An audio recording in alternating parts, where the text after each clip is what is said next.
You're listening to Boobies and Newbies, brought to you by the Frolic Podcast Network. This episode is sponsored by Undercover Duke, the fourth installment in Sabrina Jeffries Duke Dynasty quartet. This series revolves around a blended aristocratic bunch of step-siblings as they search for the truth behind their mother's many marriages, as well as their own identities. If you're looking for your next bingeable historical series, look no further. But don't take my word for it. The previous 3 installments in the series have hit the USA Today list as well as the Publishers Weekly Mass Market Bestsellers list. Not to mention the fact that Sabrina Jeffries has written more than 50 novels to date, with over 9 million books in print in 21 languages. Needless to say, unless you are a newbie to the world of romance, you've probably heard the name Sabrina Jeffries more than once. The fourth Duke Dynasty novel tells the tale of an uptight duke nursing a broken heart. The last thing he needs is a pretend engagement with a vivacious and alluring young woman. But of course, the two soon find themselves propelled into a scheme of an altogether different kind, involving a pretend engagement, a secret inquiry, and a perhaps not-so-secret leap into love. Undercover Duke by Sabrina Jeffries is available now wherever books are sold. Start with this book or at the beginning of the Duke Dynasty series. They can each be read as standalone novels. And now, back to the show.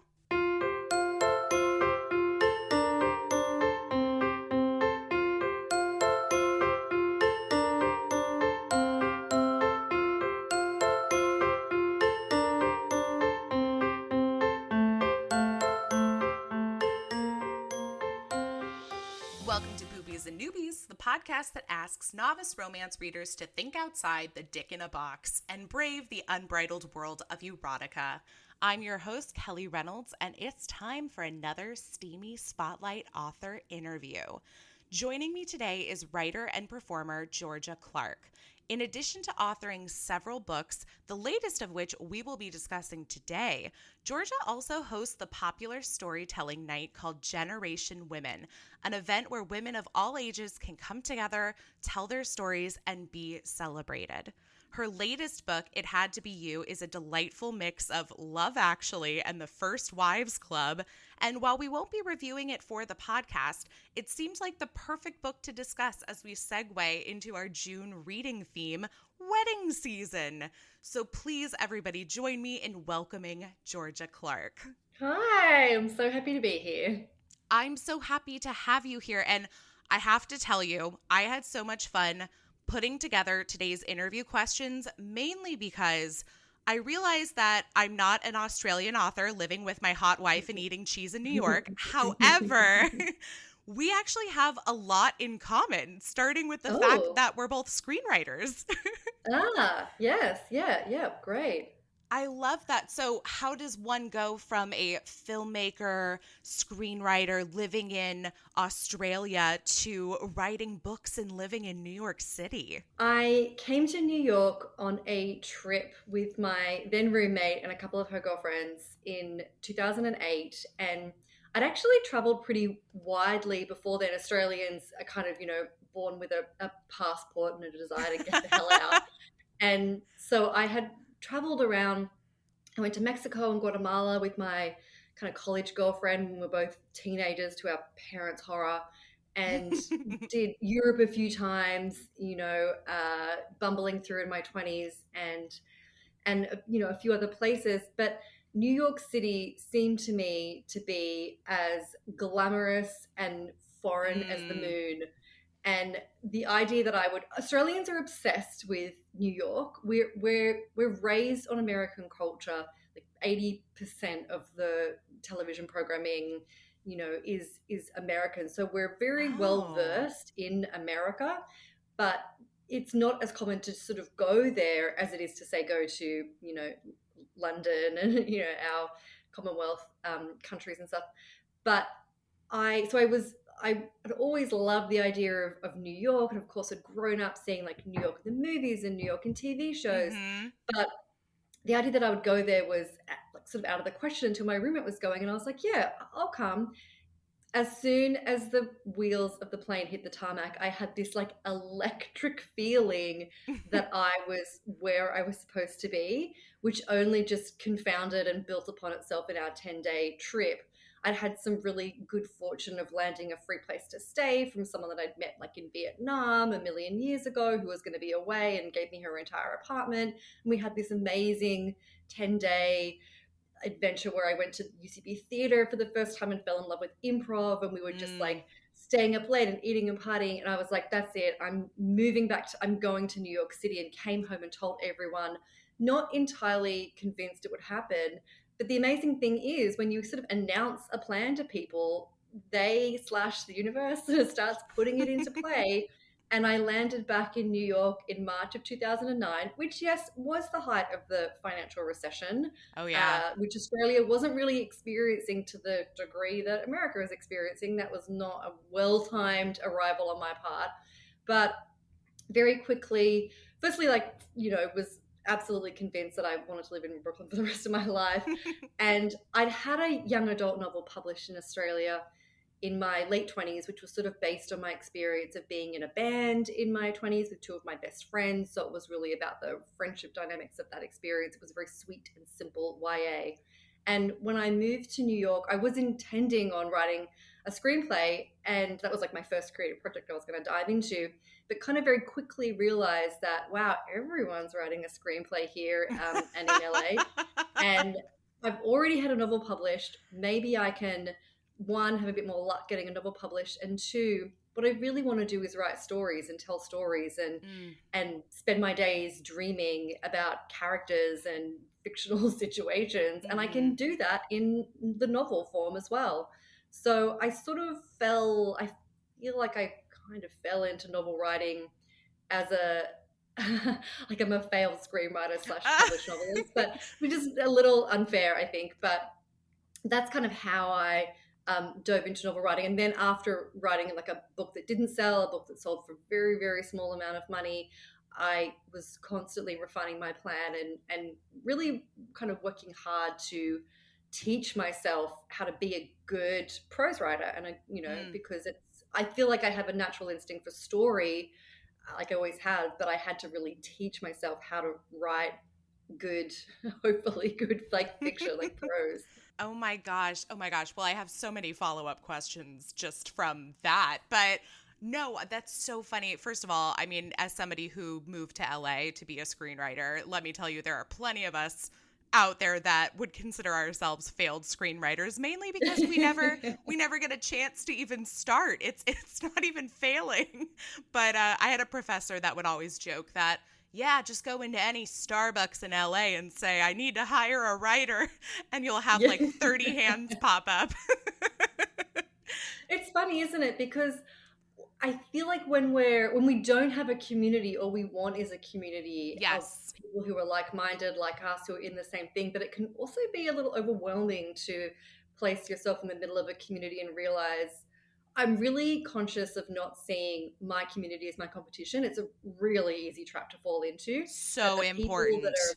are sort of aligned with you and that have the same sort of similar goals as you do, the same ambitions, the same taste, we're sort of taught, or we decide that these people are our competition, which is not true at all. And when you Yeah. sort of step back and look at the big, big picture of the world, there's only really a tiny drop of people who are interested in the same things that you are, who are in the same industry that you are, and they will be the ones that lift you up and carry you forward and give you Exactly. opportunities.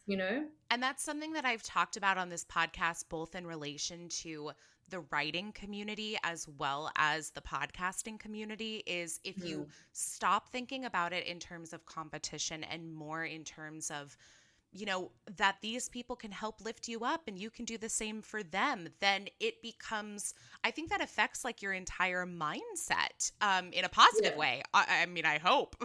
It does. There's that saying, when the tide rises, all boats float. And it's really true, not just in a sort of practical sense of people, like I get opportunities and I get put forward for things by other writers, Hmm. and people who are my friends. But I think in like a larger spiritual sense of the world. It's just honestly, it's just easier to not Yeah. feel like jealous and angry about the accomplishments Oh my of the God. people who are like at the same party you're at. Imagine where we would all be, what like the scope of the world would look like if we weren't all getting angry and jealous over like the smallest, tiniest things. Like it would be such a, oh gosh, this is, I mean, I could go into this whole tirade Yeah. about what a peaceful world we would live in. For sure. Compare and despair will destroy you. Yeah. Compare and despair is like the I love the that. ultimate crusher of your own self-confidence and ego. I need that on a t-shirt. Compare and despair will destroy you. That's fantastic. I also, having never been to Australia, and let me tell you, Australia, New Zealand, they're very high on the top of my list of places to visit. I had no idea that people who grew up in Australia are like, okay, get me out of here. I've got my passport. Where can I go? Like, I had no idea that that was like a mindset of Australians. We are definitely confident travelers, and I think part of that is because we're so far away from things, but we're still a Interesting. cosmopolitan country, and interested. I mean, there is a degree to Australia that is very parochial, such a hard word to say, which is like a small town mindset, and I didn't really realize the extent of that until I left. And when you're in, like, I live in New York City, and there's just much more awareness of what's sort of happening in the rest of the world. Physically, you're closer to it. I'm not sure if that's a part of it. But yeah, Right. it's very common to have a gap year. You travel between high school and starting university, like that's very common. But even when I started university, I realized like it was like, well, where are you going to go? Like my best friend had just gotten back from 8 months in Asia on her own, and she was 18 or whatever, and it was just very much like, well, so where are you gonna go to? And you're like, oh, I don't know, Mexico. So I yeah, love Australians are that. big travelers, and generally speaking, most people are aware of Australians because they were the fun, like, drunks they met on their trips. Like, it's like, oh yeah, I know, I met an Australian in Spain once, and I'm always like, oh, did you have a few drinks together? It was like, oh yeah, they were really big drinkers. I'm like, yeah. Actually, now Exactly that right. you mention it, I feel like any story that I've ever told or heard told about somebody's vacation, it's like, well, we met these really funny Australians in our hostel. Totally. Yeah, we all got blotto. Yeah, exactly. I love that. Well, okay, number 2 reason why we're, basically the same person is that we've both been involved with the improv scene. You Yeah. in New York, me in Chicago and LA. So correct me if I'm wrong, but you're an Upright Citizens Brigader, right? Yes, alum. Yeah, yeah. Got it. Awesome. I did Second City and IO before poor IO went under. Yeah, yeah. Second City, that'd be cool. Yeah, yeah. Well, you know what? Even during the pandemic, they've been offering online courses. Like if you wanted to take writing classes, I've been doing some sketch writing, and it's just been a great way to like stay involved with something and like see different faces on a screen once a week. Oh, I love it. I'm such a huge improv nerd fan, former full-time participant. I signed up for a 101 class when I first moved to New York City, and just sort of thinking it would be part of my New York adventure. I would do 8 weeks and that would be it, kind of thing. You do a one-off class to try something out. And very quickly Yeah. just became completely obsessed with improv. And I love the art form. It's still my favorite art form of all the art forms. If I could watch any performance, or it would be an improv show, it's like magic when you watch it done well, and it's nothing funnier.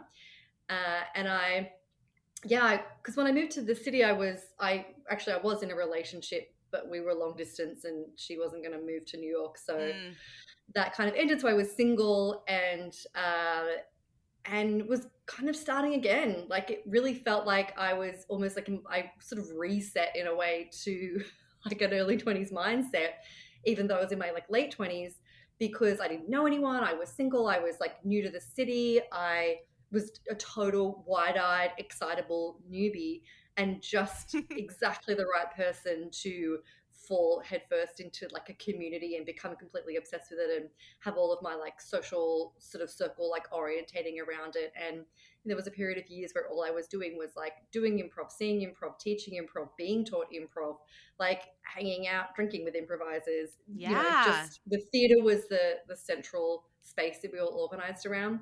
And because I was still novel writing over that period, it was such a great offset because it's almost the complete opposite of novel writing. Like novel writing is solo. It's very like high level intellectual sort of And stuff. it's Like structured, and improv is anything but that.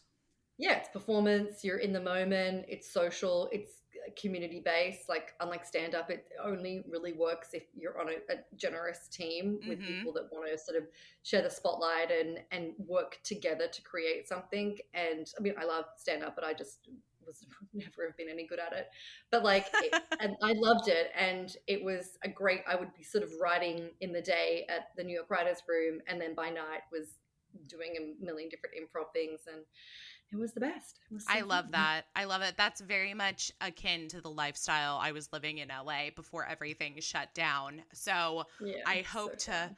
one day get back to that. But okay, in the meantime, I feel like the last thing I have to bring up, and then I promise we'll talk about writing and your delightful book, is the fact that we both apparently have an affinity for cheese. So Yeah. I would love to know about your favorite cheeses.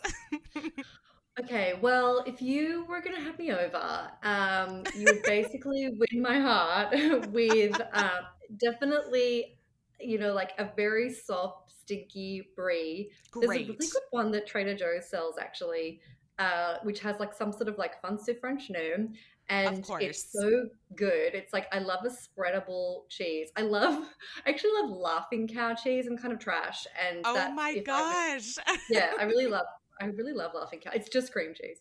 But and my wife is a really big fan of an aged Gouda. So that's actually like a really good complement to sort of a soft, spreadable, stinky brie. And then you have that sort of like hard, very sort of sweet, sharp flavored Gouda. Those two go well together.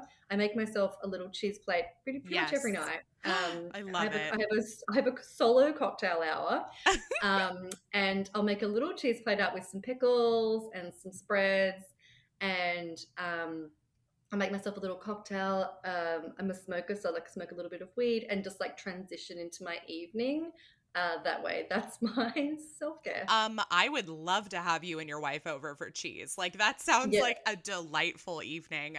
Also, I I love that this is something as you were describing like the cheese you like and the cheese your wife likes. I'm like, "Oh my God, I feel like this is something I need to add to like a dating profile." Is like right. if you were a kind of cheese, what kind of cheese would you be? Or if we Oh were to yeah, have a cheese plate, what kinds of items would you bring on the cheese and charcuterie board? Like, I feel like yeah. I could tell a lot about somebody by their choice in cheese. Definitely. I feel like an aged Gouda is like an old soul, you know, you've Mm-hmm. been around, but you have like a secret sweet side. And like if you're, you know, like a brie kind of maybe like compliant, more easygoing because you're very like sort of spreadable. But like also a And little like, hard on the outside and like gooey right, on the massive, inside. gooey, like center. Mm-hmm. And whether you like, you know, your sweet accoutrements, your kind of spicy accoutrements, yeah, Yes. that would be a very good, you know, definer of personality. Or we create a dating app that is all based on A cheese-based dating cheese. out. That's Yeah. $1 million idea right there. I'm not even joking. Like, I'm not even joking. Look at Honestly, freaking Bumble. Didn't they make $1 billion? I mean, it's sort of, I yeah, know. I know there's so many. I mean, there's so many dating apps out there already, but like literally the one that I am missing is something where it's like you pick the kinds of foods you want because if you can't tell, I love food. And and then they pair you with somebody based off of that, or they give you options of like people to invite over for a cheese board or happy hour or something. Like I need something that puts yes. food at the forefront of dating. Ah, that sounds delightful. Great. I'll follow up on it and I'll definitely give you the credit. Like we're gonna Yeah, we're gonna workshop this. Don't worry. loop me in. Will do. So now you talked a little bit about sort of like the transition from Australia to New York and, from screenwriting to novel writing. So I guess the question for every writer is sort of what came first? Were you an avid reader or an avid writer? I was both. I was a huge reader as a kid. We grew up on sort of the edge of a national park in the bush, and we didn't have TV. We had a television set, but my parents never tuned it in to the Mm. reception, which is sort of how you would get TV in the 80s. And like my brother and I were little kids, and we had no idea. So we're like, yeah. And it wasn't until I was honestly in my early 20s that I would tell that story. I remember my girlfriend at the time, she was like, your parents just never tuned the TV in, right? And I'm like everything just like clicked into my world. And I'm like, no, we couldn't get reception because we were on the edge of the bush. And oh my God, you're right. They just never tuned it in. Like we didn't know. But we had a TV and we had a VCR player. So we could watch movies. All of our watching was very intentional.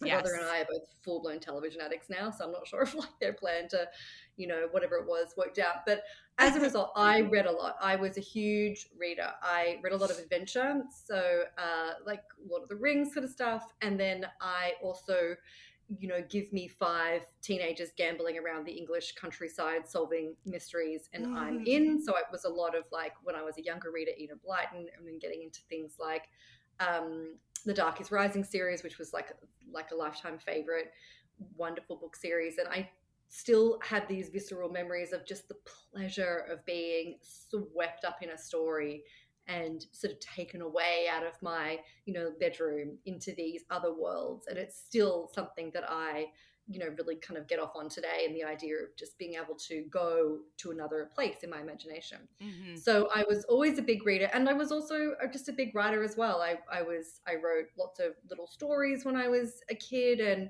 was always, would get a lot of positive affirmation from my teachers. I'm still someone who really responds to being told they're doing a good job. It's like embarrassing. Like I tell my wife, I'm like, did I do a good job? And she's You're not alone. I mean, let's be like, honest, you are not the only person that feels that way. I think it's so funny. It's like something very childish.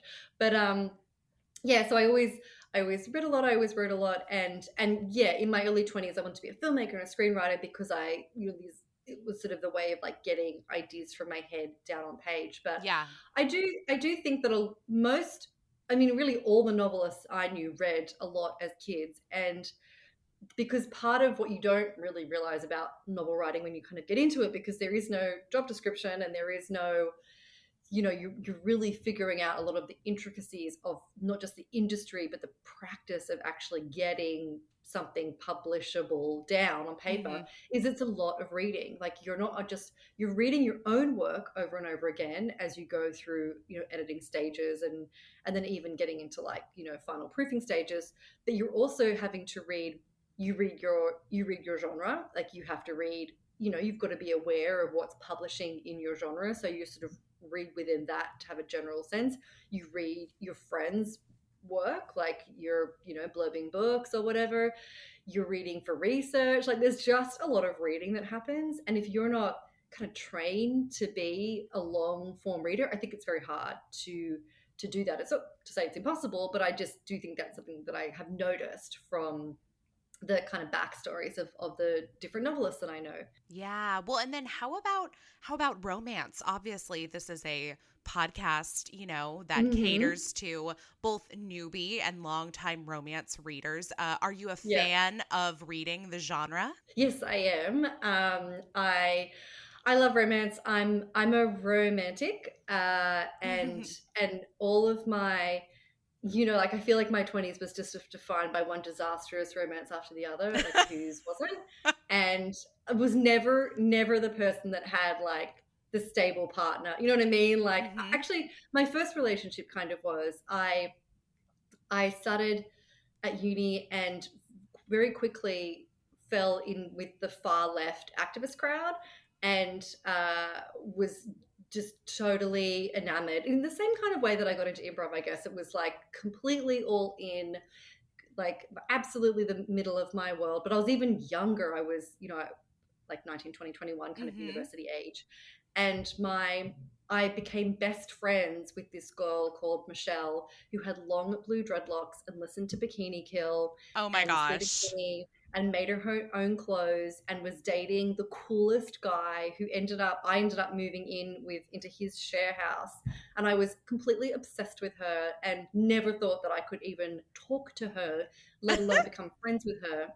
And then as I got involved with activism, it was a very queer scene, and it was very uncool to have not at least questioned your sexuality, if not Mm. be actually dating someone of your same gender or whatever. And I kind of realized, like, oh, I think maybe I have a crush on Michelle. Maybe I do have a crush on Michelle. I think I really like Michelle. I think I'm in love with Michelle. I think I'm head over heels in love with Michelle. And that kind of all happened over the course of like one, drug-filled evening. That's such a And like 19-year-old mindset yeah, to yeah, go like yeah, through all of that in one right, sitting. very quickly. And we actually ended up together for 2.5 years. So that was like, I kind of had this long, I was one of the rare people that did have like a long-term relationship at university. But then when we broke up, I definitely thought that was just I thought that's what love was. Like I thought, oh, I'll just go on to another kind of Mm. happy long-term relationship. But I didn't really do that until like the end of my 20s. And part of that, I think, like looking back on it, you're trying to pull the pieces together and make sense of your crazy life. I have the propensity to be a good romance writer, but not a good romantic in the world, because I Mm. fall way too hard, way too fast, based on not enough information. And in fiction, you can make it work because they're soulmates, and all of those instincts towards this is the person that I meant to be with you can make it work, like in a fictional setting. Sometimes it doesn't work as well in reality because you just don't really know someone Yeah. very well, or you freak them out and scare them away with your kind of enormous heart that you're chasing them down the street to try to give them, which was so much of my life. So yeah, long story short, big fan of romance. This is my fifth book, and I'd written romantic subplots into all of my other books, but they weren't technically rom-coms. They weren't like a romantic comedy by Right. the genre. And for this one, I was very excited to try rom-com. And yeah, I read romance, I love romance, and felt like I wanted to give it a go. Well, and if that's not the perfect segue into talking about your latest release, I don't know what is. So let's talk about It Had to Be You, available as of May 11th. So it's out now. Everybody go buy it. And Georgia, I know that this is always a tough question to ask authors, but would you mind giving everyone a relatively spoiler-free synopsis of the book? Because, we still want them to go buy it. We can't tell them everything. Yeah, of course. So It Had to Be You weaves five interconnecting love stories centered around a pair of mismatched wedding planners based here in Brooklyn. And the setup is, for the past 20 years, Liv and her husband, Elliot Goldenhorn, had been running in love in New York, which is one of Brooklyn's most loved top wedding planning businesses, until at the tender age of 49, Elliot dies while visiting his younger, blonder girlfriend, Savannah Shipley.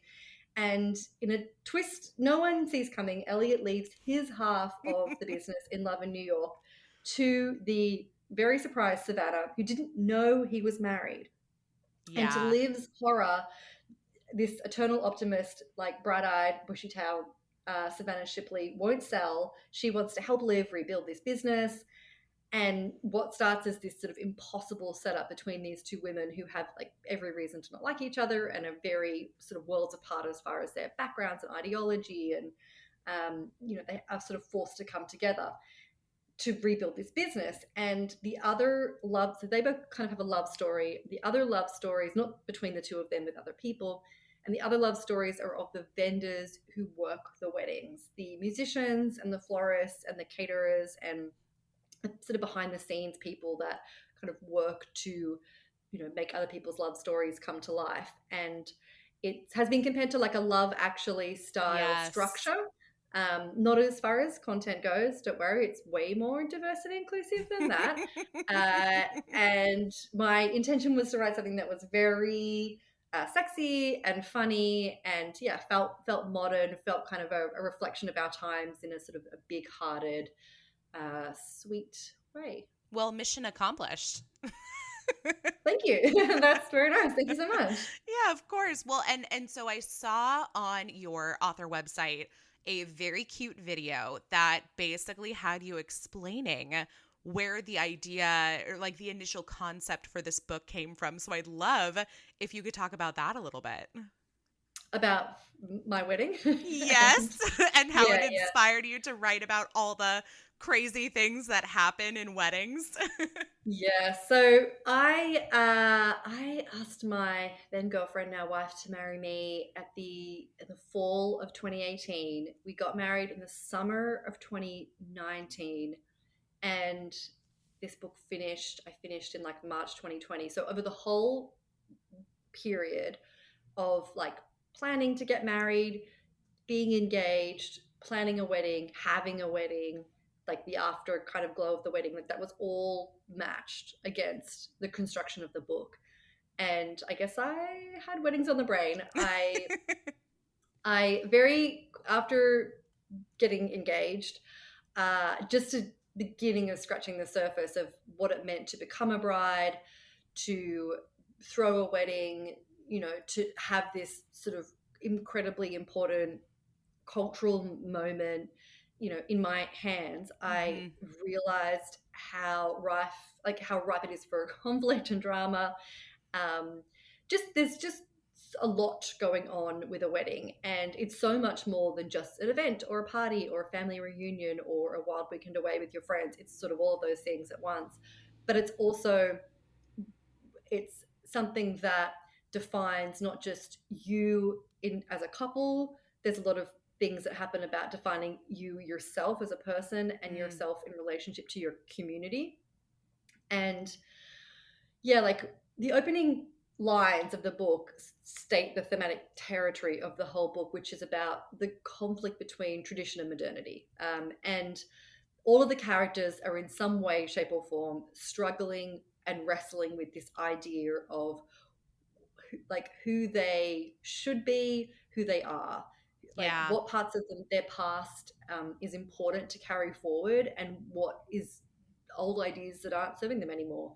And like as an example, it's like for me as a bride, it was like, do I want to wear a white dress? And you're like, yes, I do. But why do I want to wear a white dress? Do I want to wear a white dress because it's a tradition that I don't actually feel that connected to, that's just been handed to me, that I'm just sort of like mindlessly copying?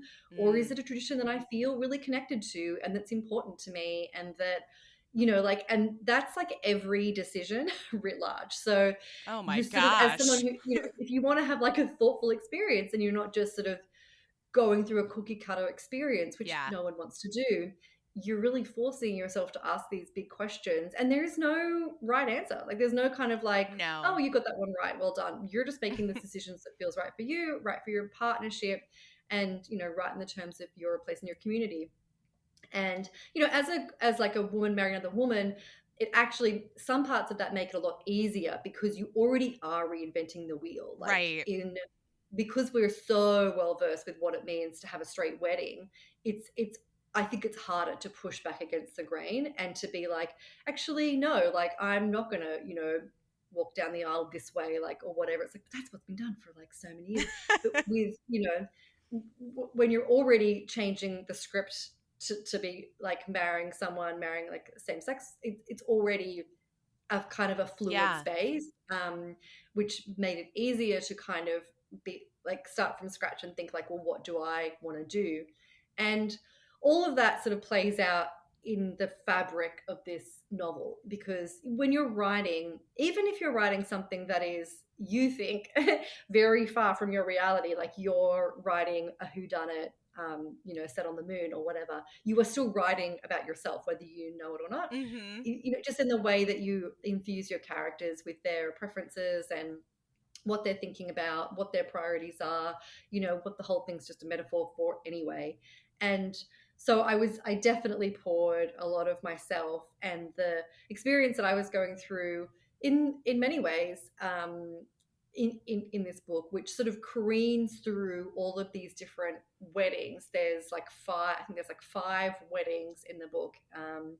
And but they're seen from the perspective of the vendors, and so all of Mm-hmm. their like love lives and dramas and you know personal transformations are sort of playing out as they are helping these sort of minor characters who are not the main characters, you know, have their big moments. Right. And I think that's really interesting, because what does it mean to assist with the performance of love for you as someone who has a love life? You know, I like that paradox, Yeah. and it was a really fun place to play in, because weddings, I think, mean something to everyone. Like, even if you don't want to get married, that means that they mean something to you. You know what I mean? Like, No, that's we a all have great an point. opinion about them.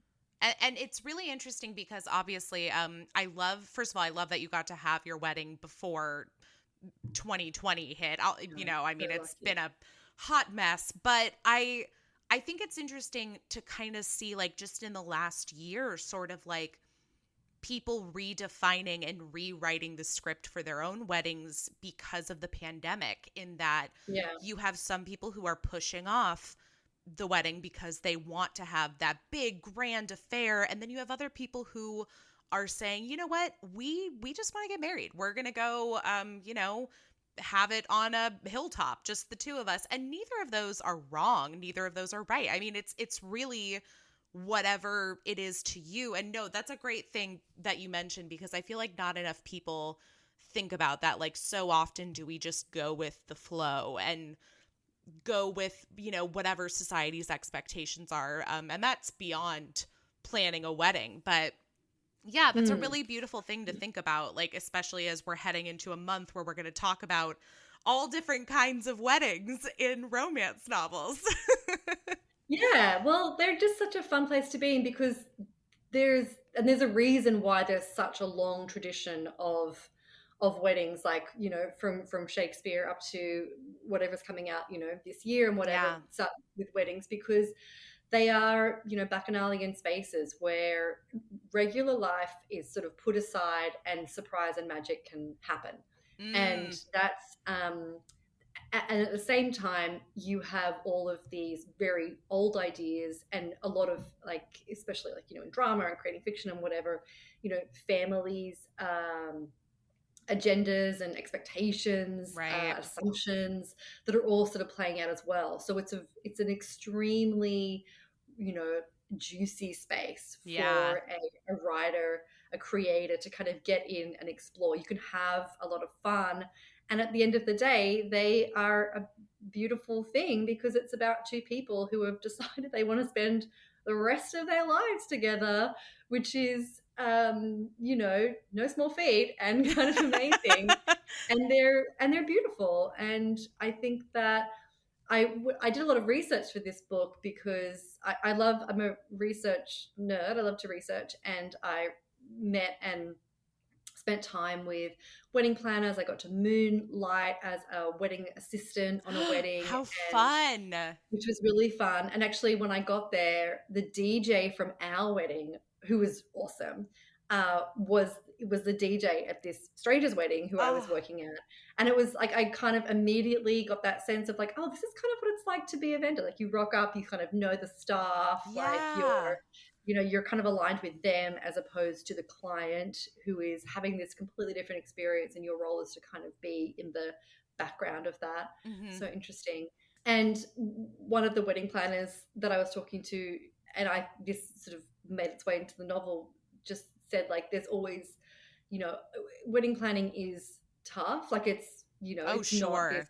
beautiful, like, and Savannah is the character who embodies this much more bright-eyed, bushy-tailed view of it going in, that's going to be this like one lovely experience after the other. But of course, it's event planning. It's, you know, it's kind of dirty work.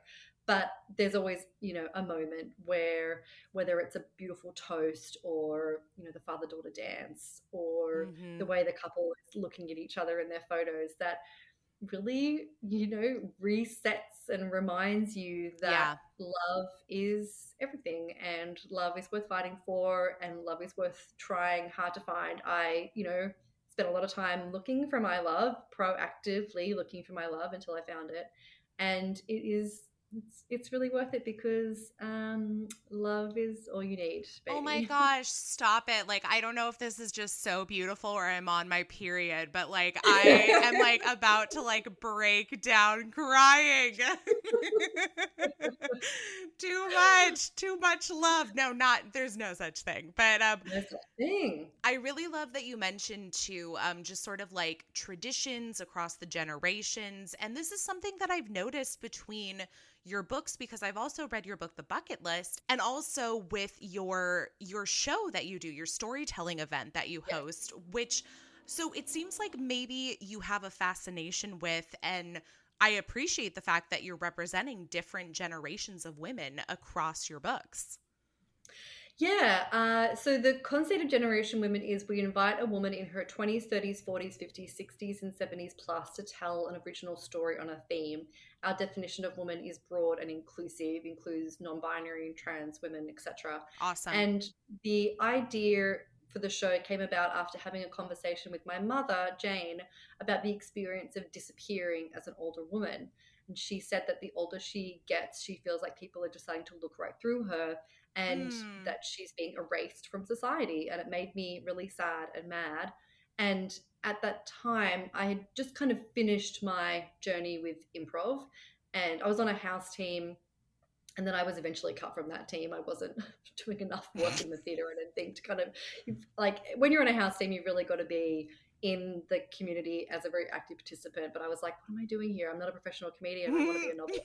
Like, this is crazy. I sort of woke up one day and was like, wow, I really let that hobby get out of control because now it's all I'm doing. It was for the And best. let's get back to plan A. So I started Generation Women as another kind of performance based event, but I really wanted to create a space that all women could come to truly and not feel like it was a token experience like Yes. for certain age groups. And I really started the night as a community event. I thought it would just be a small, monthly show, and it grew quite quickly into something because I think it's bigger than the sum of its parts, because I didn't realize how hungry we were for the wisdom of our elders to be passed down to us, which was, Mm. always been part of the human condition of gaining knowledge from those in the generations above us, not just from our family, but from our community. But in this kind of siloed world we live in, it's much harder to do that. And the night is a really beautiful experience of sort of everyone does a story on the same theme, but we start with team 20s and we end with team 70s, and you really Mm. see the evolution of that idea. Like team 20s will often speak about like the biggest thing that's happened to them is usually moving to New York City because we're a New York based event, or a big breakup. And so a Right. lot of like 20 something stories will revolve around like a big move away from family or a big breakup. And then as you get into sort of 30s and 40s, it's kids, it's divorce, Right. it's these sort of like that sort of step. And then in like 50s and 60s it might be, yeah, again, like divorce, like kids have left home or deciding to kind of really go for what I want. And then by 70s it's this amazing perspective on life, which generally I feel like a lot of the team 70s stories, we always close with team 70s and they always bring the house down. They can be very funny, Yes.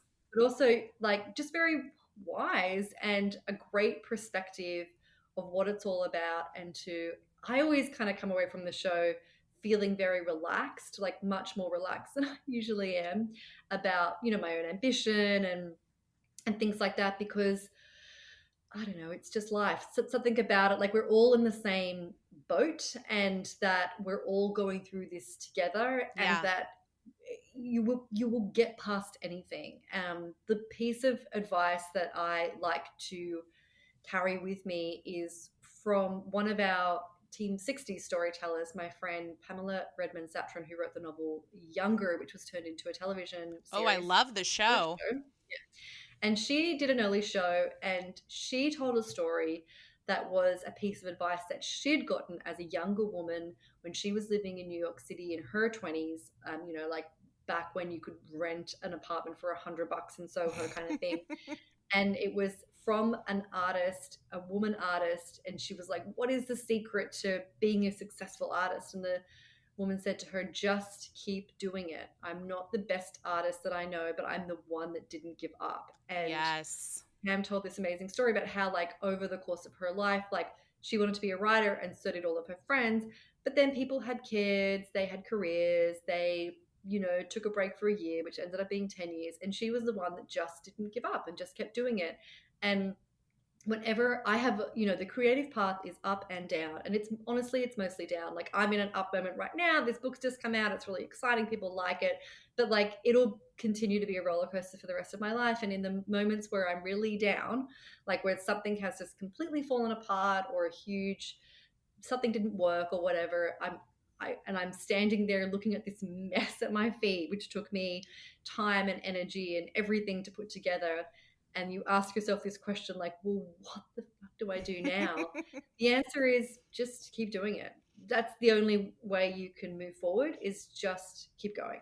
Yeah, no, I completely agree. And I think that you can apply that to anything, any relationship, any job, any, art, ambition, whatever it is. Like, that's great advice for everybody listening. So you're welcome from Georgia.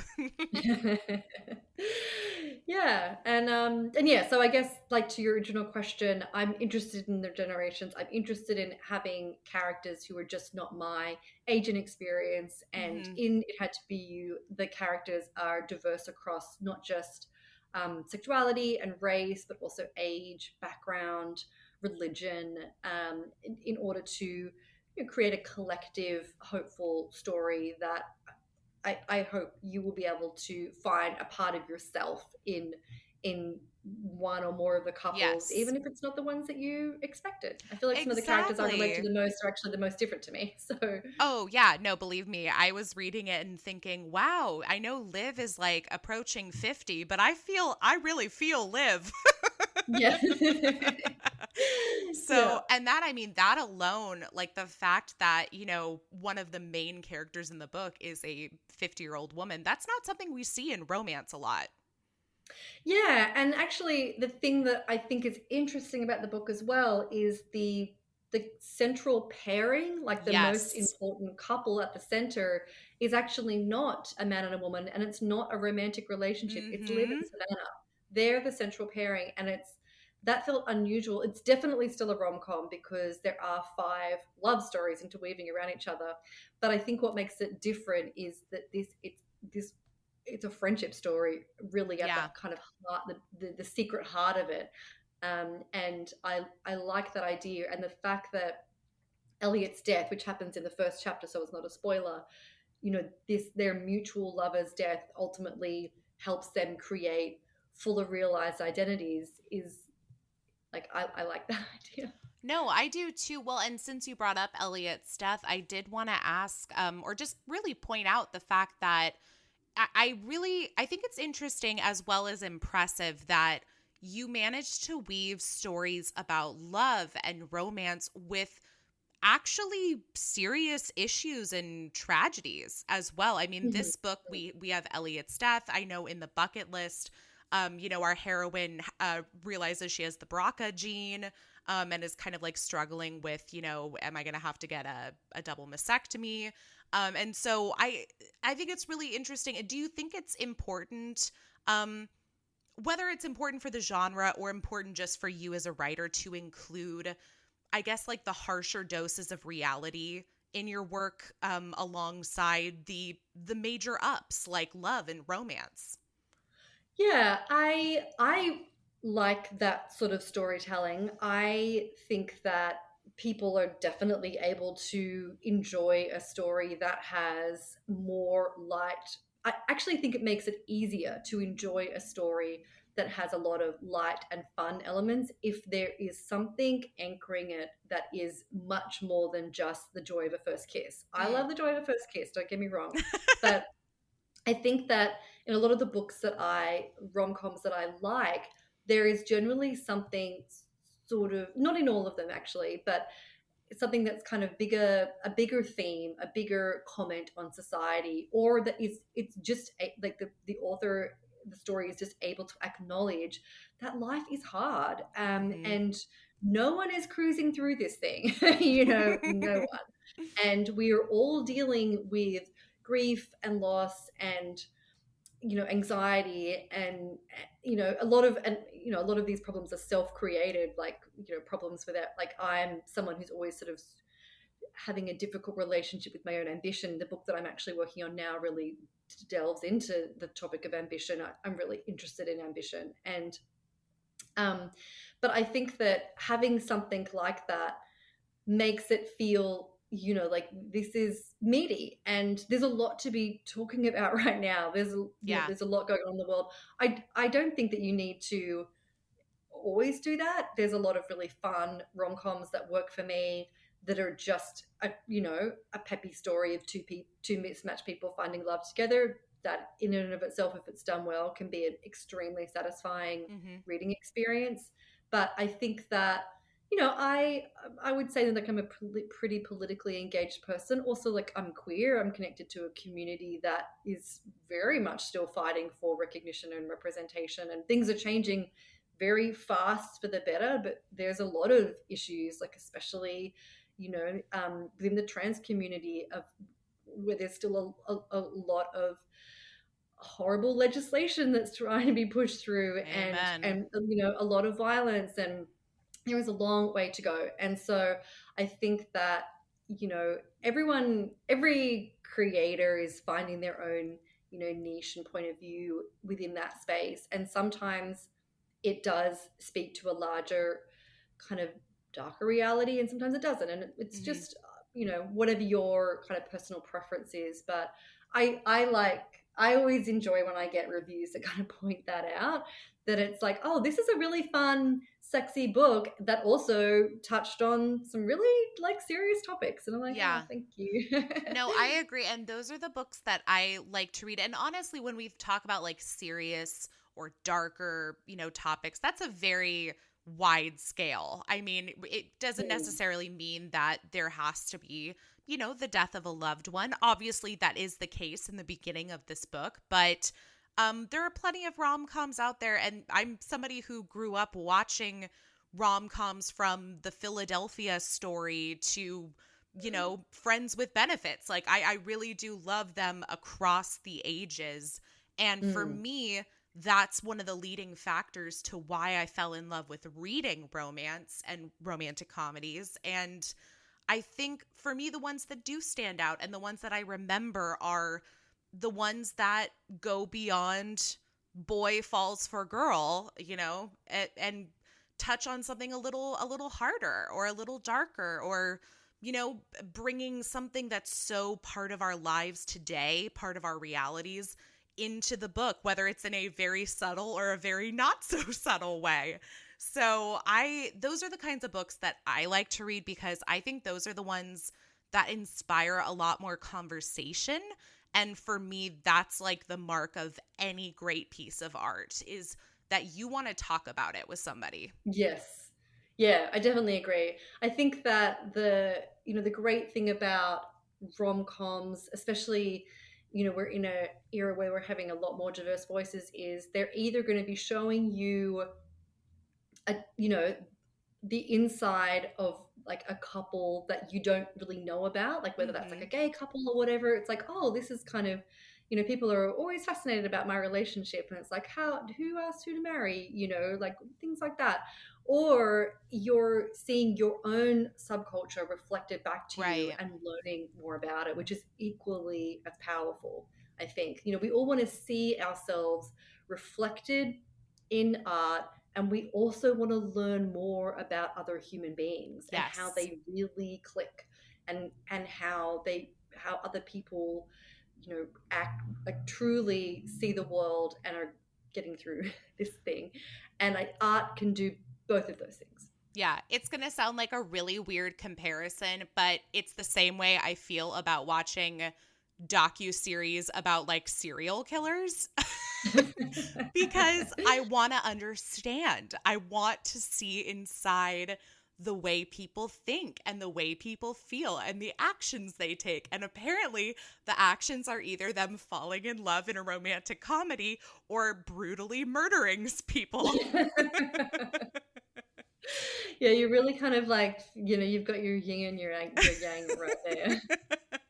It's so true. Well, speaking of, talking about the books we read and the movies we watch, I think It Had to Be You would make a great book club pick, especially for those of us who in the last year have, joined book clubs to feel some sort of connection to other human beings. And I know I have a bunch of friends who are in book clubs with their moms or their, daughters and Mhm. mother-in-laws and sisters. And I think this would be a great one for multi-generational book clubs, don't you think? Yes, I definitely agree. I love doing book clubs. If you are book clubbing, It Had to Be You, I can zoom in to your book club. There is a form on my website, georgiaclough.com, and invite me to your book club. I can pop in and do a cameo and say hi. And yeah, I do think it would be a great book to book club, especially as we're getting into this, summery season, Yes. and it's wedding season, and there's a lot to talk about because all of the couples are like navigating love in a different way and have different baggage, and that's how we all enter into relationships. We all have these sort of imperfect pasts that make us who we are. I guess imperfect isn't really the right word, but unique pasts that make us who we are, and our assumptions about love, our assumptions about commitment and what they mean. And I think it's interesting to see who you relate to within the stories, and what surprised you about the choices that were being made, and yeah, what you think about love and romance. I agree. It's something that now that I've read it, and with, let's see, we're recording in April for a May episode, but my mom's birthday is in June, and I think that this is a book that I definitely want to give her because it's something where I'd be really interested to hear. Just, I really think across the generations, like hearing the different points of view on this story and all the different stories within the, overall narrative. I think it'd be so fascinating just to hear the different POVs on that. Yeah, I think it's a really sweet idea to give people a book that you've read because you want to talk about it with them. Yeah. And yeah, please, you can send a copy of It Had to Be You to someone, and then you can book club it together. And I think that would be a very sweet way to connect with your loved ones. And then you can holler at Georgia and say, hey, come join us for our discussion. Yeah, look me up. So fun. Well, as we wrap things up, Georgia, I do want to remind everybody that It Had to Be You is available now. Grab your copy, ebook or hard copy. And looking ahead, I'd love to know what you've got coming up in the near future. If there's, I know you mentioned a book that you're working on right now. Yeah, so I am in the sort of final stages of the second draft of my next book, Ooh. which I'm very excited about. It's set in a beautiful, wild location that you will have never read a book set in this place before because Oh I my made it up. gosh. Oh, okay. Well, And there you go. I was like, wait, where have we never said a book? But now it makes sense. Yeah. It's a beautiful island setting, and part of what I was thinking about when I came into this book was I'd just come back from California from my wife and a friend of mine and I spent it's like 7 weeks in California over summer of 2020, getting Mm. out of New York. We've been in lockdown for so long, and then we come back to New York, and we were still in lockdown. And all of my last three books, the regulars, bucket list, It Had to Be You, all set in New York City.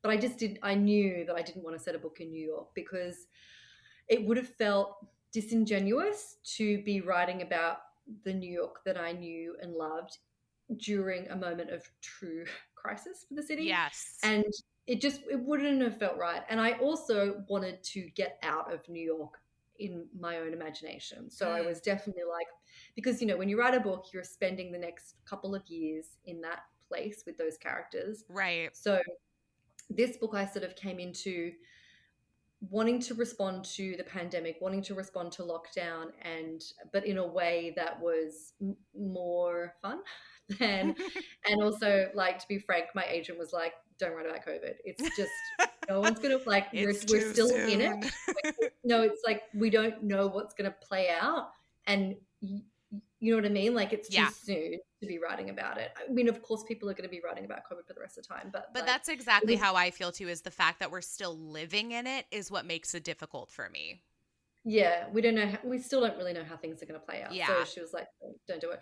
But so it is like, it's a response to a lockdown novel, and it's another comedy drama ensemble with multiple revolving points of view. Like, it had to be you, with a queer love story between two women at its giant beating heart. And it was funny because I've definitely always written subplots involving two women, but I've never had two women falling in love as the center of a piece, like holding it together and being kind of like the primary love story. And going into this book, I knew that that's what I wanted to do. And I honestly feel like a bad queer for not having done it. Oh my gosh, now. no. I have. And it just didn't make sense for my other books, but now I'm so excited, and it's a really sweet, sexy, fun, meaningful love story between these two people. And it's very engaged with the natural world. That was another thing that I was really craving from being sort of stuck in my apartment in the city. Was I wanted to be, hear the crash of the ocean and smell the salt in the air and be aware of ecosystems. And oh my gosh, I've read so many books about birds by now. I can tell you so many things about birds. Birds are amazing. They're descendants of dinosaurs. And there's a lot about the natural world and a lot more nature writing in this book, which I'm really enjoying, and I think readers will really enjoy as well. So I don't know when it will be out, but follow along, and you'll hear about it soon enough. Well, first of all, I'm very excited about that project because it's so interesting.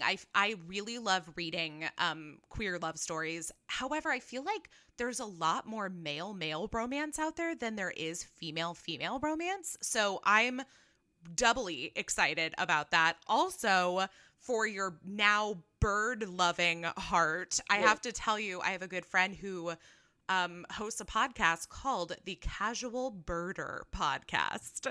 And I got that podcast. I highly recommend checking it out. She talks about birds. She records the sounds of birds because often she records in her garden. She's in the UK, so she's got like completely different birds around her than I do around me. So I find it very peaceful. Let me tell you a quick bird anecdote. I promise I won't go on too long. But so traditionally, like in the past, scientists, ornithologists, used to think that bird song existed purely as a mating ritual, right? So male birds would sing to attract female birds. And while birdsong was noted in females of the species, it was always put down as an anomaly until a group of female researchers researched and looked at birdsong in, I think it was over 100 species, maybe over 200 species. So like, let's call it, I think it was 240. That's the number that comes to mind. Like that sort of number of species, and realize that actually birdsong exists in male and female species and always has, and they don't know why female birds sing. But it was not true that it is just something that basically males do to attract females. No one had just ever studied female birds, because most like research that's done in the bird world is, like in humanity, male researchers studying male birds. That's so weird. I know, it's so weird. And it's just like another example of how all of this fact that we are surrounded with is so subjective, because it just depends on who's paying attention to what. So if we're going off the theory that the male bird song is meant to attract female birds for mating, does that mean then that female birds with their bird song are also trying to attract female birds for mating? Possibly. I mean, a fifth of all swan couples are gay. Let me just like that is the truth. And homosexuality has been noted in almost every species in the animal kingdom. Mm-hmm. But there's a lot you can kind of get into Yeah. with birds. And if you want to talk about birds, send me a DM because I'm all about them right now. I love that. That's so fantastic. Well, Georgia, we've almost come to the end, but I do want to ask something that I always want to know from any writer, and that is there a story that you are dying to write? I mean, the one I have a new idea, which Elizabeth Gilbert has this really funny, like not a saying, but she's like, when you're working on a book, you're entering into a marriage with it, and because it Mm-hmm. takes so long, and at first it starts as this like fun and sexy thing, and you're like so enamored with each other, and then you get into the slog of it, and Yeah. it's hard work, and at one point when it starts to stop being like fun, a new idea will sashay in and kind of be batting its eyes at you. And it's very tempting to want to look at the book that you're in the marriage with and be like, you know what, this is too hard. I'm going to go over here to this sexy new idea Yep. and spend some time with it. And she's like, you can't do that. You have to say to the sexy new idea, like, come back. Like, I see you. I acknowledge you. I'm in a marriage right now. When I finish this marriage, I will come to you. Then we can And so talk. and it is really true. That does happen. And so I was just flirting with a new idea last night, which is sort of about the writing process actually, and about sort of falling in love with characters, which I always sort of do. And it's like I'm not even finished. I'm on the press, junket for It Had to Be You. I haven't even finished my new book yet, and then when I get to that one, um, I will do that. But there's so many things I want to write. I've always wanted to write like an all-female heist story. I feel like that would Oh be my really fun. gosh, I would And like, live for that. right, like I feel like there was that Ocean's 13 or whatever it was, and there could be more. I like the idea of that. I was originally a sci-fi writer. My second YA was a sci-fi dystopia set in a world without water, and it was sort of really engaged with environmental destruction and with artificial intelligence. Back then, ask me anything about robots, I knew everything about robots, everything about AI. Like now I'm with birds, And like now it's birds. you go through phases with things. But like I would still love to write a sci-fi story. It's just like it's tough to switch genres, but we'll see what happens. Life is long, as one of my former Yes. mentors told me. Life is long.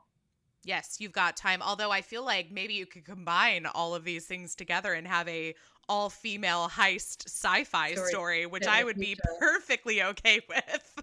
Yeah, that'd be dope. Something that I've never read, that's for sure. But okay, Georgia, well, where can everybody find and follow you? So my website is georgiaclark.com. You can invite me to join your book club, sign up for my mailing list. I do like a fun monthly newsletter, which has got sort of lots of writing tips and behind the scenes stuff of the life of an author and my little bits of news and things like that. You can catch a Generation Women show. We are back with live shows in New York City. You better believe it. Ooh. So come and see us live, or you can check us out with a live stream through generationwomen.us. I'm on Instagram, Georgia Lou Clark. Unfortunately, too much of my time is spent there, but you can always find me there. And if you want to buy a copy of the book, of course, you can get it from wherever books are sold. If you want to support your local independent bookseller, go to them in person or shop through bookshop.org or Yes. indiebound.org, which are two ways that you can buy from your local bookstore simply and easily online, which we need to do to support our independent book community. Well said. Well said. And, I'm going to follow up on the fact that I really do need a t-shirt with Compare and Despair Will Destroy You, as well as our cheese/eating dating app. So I think we've got a lot of great projects in the works. We've got a lot of work to do. Well, thank you again, Georgia. This has been an absolute treat. Thank you so much. This was so much fun.